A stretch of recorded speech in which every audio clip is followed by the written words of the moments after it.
खबर है सुल्तानपुर से इस वक्त की बड़ी खबर है। सुल्तानपुर में कैसरगंज के भाजपा सांसद ब्रजभूषण शरण सिंह पहुंचे हैं। वो सुल्तानपुर पहुंचे, इस दौरान वे दिवंगत पूर्व विधायक सुरभान सिंह के आवास पर पहुंचे और परिजनों के शोक संवेदना भी व्यक्त की। उन्होंने कहा कि सुरभान सिंह उनका करीबी संबंध था, लिहाजा परिजनों को उन्होंने आश्वासन भी किया कि हर सुख दुख में वे उनके साथ खड़े रहेंगे। वहीं वहां से निकलने के बाद सांसद ब्रजभूषण शरण सिंह पत्रकारों से रूबरू होते हुए पर उन्होंने कहा कि शिवसेना का नेचुरल गठबंधन बीजेपी से थी, लेकिन चुनाव के दौरान उन्होंने ये गठबंधन तोड़ दिया। उन्होंने कहा कि अगर शिवसेना भाजपा के साथ ही मिलती है तो उसके अस्तित्व पर ही सवाल खड़े हो सकते हैं। आइए आपको दिखाते हैं रिपोर्ट। ब्यूरो रिपोर्ट, भोलू जहांगीर, अपना सुल्तानपुर न्यूज। ठीक है। देखिए, आज स्वर्गीय हो गए सुरभान सिंह जी से हम लोगों के हमारे बड़े अच्छे संबंध थे और हमने भी बहुत संघर्ष किया है और ये संघर्षशील व्यक्तित्व था इनका। और जब भी हमारी मुलाकात हुई है तब इन्होंने हमारा बहुत मनोबल बढ़ाया। जब हम परेशानी में रहे, जब भी मिलते थे तो हमारा मनोबल बढ़ाते थे। आज हम लोग उनके शोक में आए हैं, भगवान उनके आत्मा को शांति दे।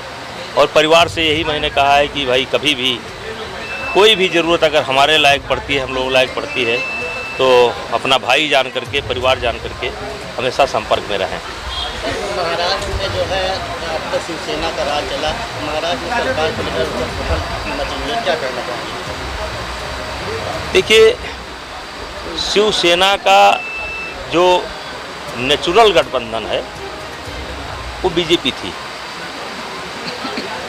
और उन्होंने चुनाव के बाद उस संबंध को तोड़ा और आज ऐसी परिस्थिति तालाब को लेकर के जी आप पहुंचे थे जी। वहाँ पे कौन ऐसे दबंग है जो आपके क्षेत्र में जो है तालाब में कब्जा कर रहे हैं? नहीं, दबंग का सवाल नहीं है।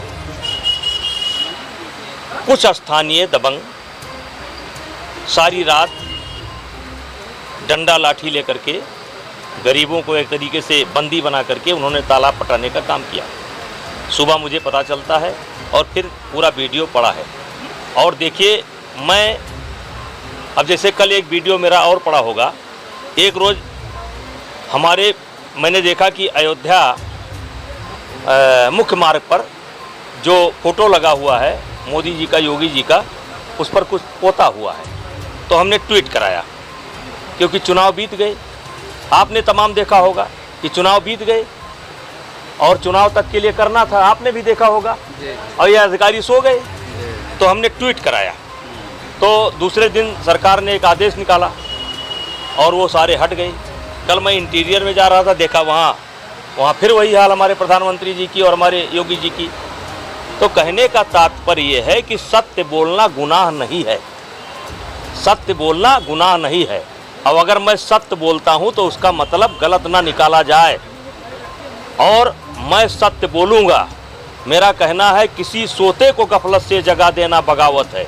अगर कोई सो रहा है गलतफहमी में और ख़तरा आने वाला है, जगा देना अगर बगावत है। किसी कमज़ोर के हक को दिला देना बगावत है। अगर सच्चाइयों का गीत गाना ही बगावत है तो हम भी एक बागी हैं, मेरा मजहब बगावत है। हम भारतीय जनता पार्टी के सांसद हैं, मुझे अपने पार्टी के ऊपर गर्व है, हमें अपने मुख्यमंत्री के ऊपर गर्व है। लेकिन अगर कहीं कोई चीज़ दिखाई पड़ेगी तो हमारा कर्तव्य बनता है कि मैं उसको पहुंचाऊं।